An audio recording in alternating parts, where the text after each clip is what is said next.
என் அன்பு குழந்தையே, உனக்கான நல்ல விஷயங்களை செய்து கொடுப்பதற்காகவே உன் தாயானவள் இன்று உன்னை தேடி வந்திருக்கின்றேன். என் பிள்ளையே, உனக்கு உன் அம்மா இன்று ஒரு முக்கியமான செய்தியைத்தான் சொல்வதற்காக வந்திருக்கின்றேன். என்ன தெரியுமா?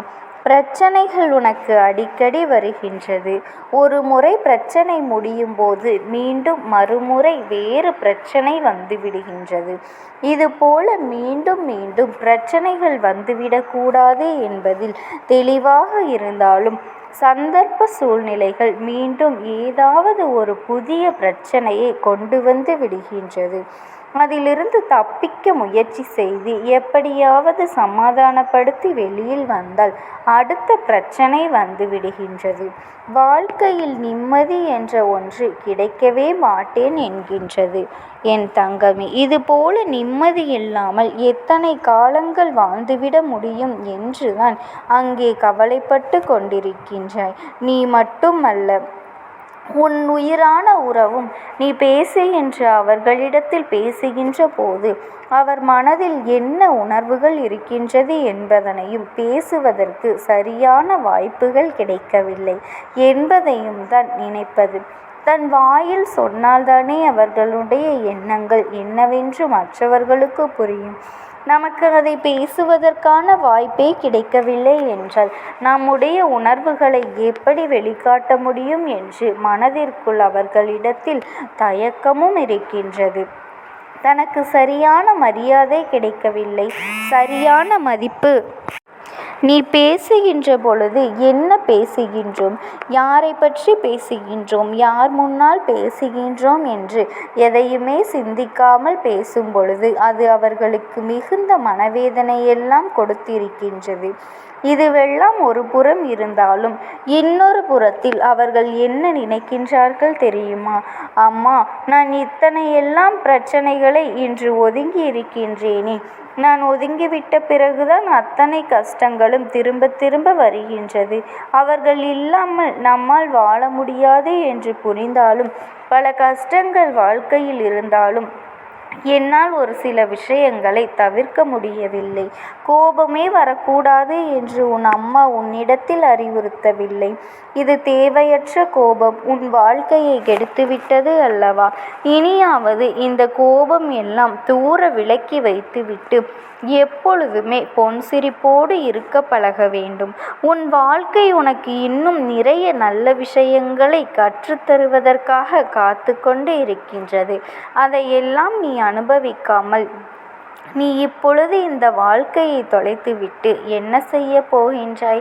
என் தங்கமே, உன்னுடைய வாழ்க்கை இப்படி இருப்பதில் உனக்கு வருத்தம் இருக்கின்றதோ இல்லையோ, உன் அம்மா எனக்கு நிச்சயமாக மிகுந்த மனவேதனையாகத்தான் இருக்கின்றது. இனிமேல் என் குழந்தை, உன்னுடைய கோபத்தை எல்லாம் நீ தூர எறிந்துவிட்டு உன் வாழ்க்கையை நீ நல்லபடியாக வாழ வேண்டும். நீ நல்லபடியாக திருந்தி வரும்பொழுது உன்னுடைய வாழ்க்கை நல்ல நிலைக்கு திரும்பி உன்னை உச்சத்தில் கொண்டு வந்து வைக்கும் என்பதை நீ நினைவில் வைத்துக்கொள். நீ கோபத்தை குறைத்து கொள்ளும் பொழுது நீ செய்த தவறு என்ன என்பதையும் நீயாகவே உணர்ந்து கொள்வாய். உனக்கு அதற்கான சந்தர்ப்பங்கள் இந்த அம்மா ஏற்படுத்தி கொடுக்கின்றேன். என் செல்லமே, கோபம் உன் கண்ணை மறைக்கும் பொழுது நீ என்ன செய்கின்றாய் என்பதை நீ அறியாமலேயே செய்து கொண்டிருக்கின்றாய். இதனால் யாருக்கு என்ன பாதிப்பு ஏற்படுத்துகின்றது, என்ன பாதிப்பினை அடைந்து கஷ்டப்படுகின்றாய் என்பதையெல்லாம் நீ நினைப்பதில்லை. நீ உன்னுடைய வேலைகளை மட்டும் செய்து கொண்டிருக்கின்றாய். என் தங்கமே, இனியும் இது போன்ற தவறுகளை எல்லாம் செய்யாமல் உன்னுடைய கோபங்களை எல்லாம் மூட்டையில் எட்டி தூர எறிந்துவிட்டு நிம்மதியாக நீ இருக்க வேண்டும். என் செல்லமே, உன்னை நம்பி இருப்பவர்களும் உன்னுடைய உண்மையான அன்பினை நீ வெளிப்படுத்த வேண்டும் என்றுதான் இந்த அம்மா நான் ஆசைப்படுகின்றேன். என் குழந்தை, இவற்றையெல்லாம் நீ சிந்திக்க வேண்டும் அல்லவா? உன்னுடைய அன்பிற்காக ஏங்கி தவித்து கொண்டிருக்கின்ற நபர்கள் எத்தனை பேர் என்பதை நீ தெரிந்து கொள். என் தங்கமே, உன்னுடைய அன்பினை எதிர்பார்ப்பவர்களுக்கு நீ உண்மையான அன்பினை காட்டினால் உன்னுடைய வாழ்க்கை எப்பொழுதுமே சந்தோஷமாக பூத்து குலுங்குகின்ற நந்தவனமாக மாறும் என்பதை நீ மறந்துவிடாதே. என் குழந்தையே, ஒரு பொழுதும் இதை மட்டும் நீ மறந்துவிடாதே. நீ நமக்கெல்லாம் கோபம் மட்டும்தானே வருகின்றது, நமக்கு எங்கே அன்பு வரப்போகின்றது என்று அதையே பேசிக்கொண்டு இருக்காதே. ஏனென்றால் மாற்றங்கள் இல்லாத மனிதர்களே இல்லை. உன்னிடத்திலே இந்த சிறிய மாற்றம் வரும் பொழுது உன்னுடைய வளர்ச்சி எப்படி இருக்கும் என்பதை நீ கற்பனை செய்து பார். உன்னுடைய கோபத்தை நீ தவிர்த்துவிட்டு நீ பேசி பழகும்போது உனக்கான உண்மையான நண்பர்கள் நிறைய பேர் கிடைப்பார்கள். உண்மையானவர்களாக உன்னை சுற்றி எல்லோரும் இருக்கும் பொழுது உனக்கு எப்படி கஷ்டங்கள் வந்துவிடும் என்பதை நீ நினைவில் வைத்துக்கொள்.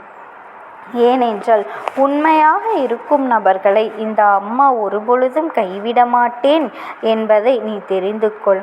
நீ நேர்மையாக இருக்கின்றாய், உண்மையாக இருக்கின்றாய், அதனால்தான் கோபம் வருகின்றது என்பதனை நான் ஒப்புக்கொள்கின்றேன். ஆனாலும் உன்னுடைய கோபத்தினால் யாரும் காயப்பட்டு விடக்கூடாது. யார் யாரிடத்தில் எப்படி பேச வேண்டுமோ, எப்படி அவர்களை புரிய வைக்க வேண்டுமோ அதைத்தான் அவர்களுக்கு உணர்த்த வேண்டும். என் தங்கமே, நீ யார் மீது அதிகம் கோபம் கொண்டாயோ அவர்கள் மீது உண்மையாகவே அன்பு வைத்திருக்கின்றாய். அந்த அன்பினை முதலில் நீ வெளியே கொண்டு வர முயற்சி செய்ய வேண்டும். இந்த கோபம் உன்னை விட்டு தானாகவே ஓடிவிடும் என்பதனை நீ பிறகு புரிந்து கொள்வாய். உன் அம்மா உன் வாழ்க்கையில் தான் ஏற்படுத்த போகின்ற புதிய மாற்றமும் புதிய திருப்பமும் இந்த கோபத்தை உன்னை விட்டு தூர விலக்கிவிடும் என்பதை நீ புரிந்து கொள்வாய். என் செல்லமே, இந்த கோபம் உனக்குள் இருக்கும் வரை உன் வாழ்க்கை நிச்சயமாக சந்தோஷமாக இருக்காது. நீ யாரை காயப்படுத்துகின்றாய், யாரை கஷ்டப்படுத்துகின்றாய் என்பதை கூட தெரியாமல் உன்னுடைய வார்த்தைகள் உன் நாவிலிருந்து தானாக வந்து விழுந்து விடுகின்றது. உன்னால் அதை கட்டுப்படுத்தவே முடிவதில்லை. என் தங்கமே, இனி ஒரு பொழுதும் வருந்தாதே. நீ எப்பொழுதும் உன் மனதில் நீ இதை நினைத்து கொண்டாயோ இனி இதற்கான சூழ்நிலைகள் எல்லாம் உனக்கு நான் ஏற்படுத்தி கொடுப்பேன். உனக்கான முன்கோபமானது சற்று நிதானித்து இருக்கும். அப்படி இருக்கும் பொழுது உன்னுடைய வார்த்தைகளில் என்னுடைய நாமம் உன் நாவிலிருந்து வந்தால் உனக்கு இது போன்ற கோபங்கள் வராது. என் அன்பு குழந்தையே, நீ எதை நினைத்தும் கவலைப்பட்டு கொண்டிருக்காதே. உன் உயிரான உறவை உன்னை புரிந்து கொள்ளும்படி நான் நிச்சயமாக செய்வேன். என் அன்பு குழந்தைக்கு இந்த அம்மாவினுடைய அன்பும் ஆசீர்வாதங்களும் எப்பொழுதுமே முழுமையாக கிடைக்கும். ஓம் சக்தி. ஓம் ஆதிபரா சக்தி.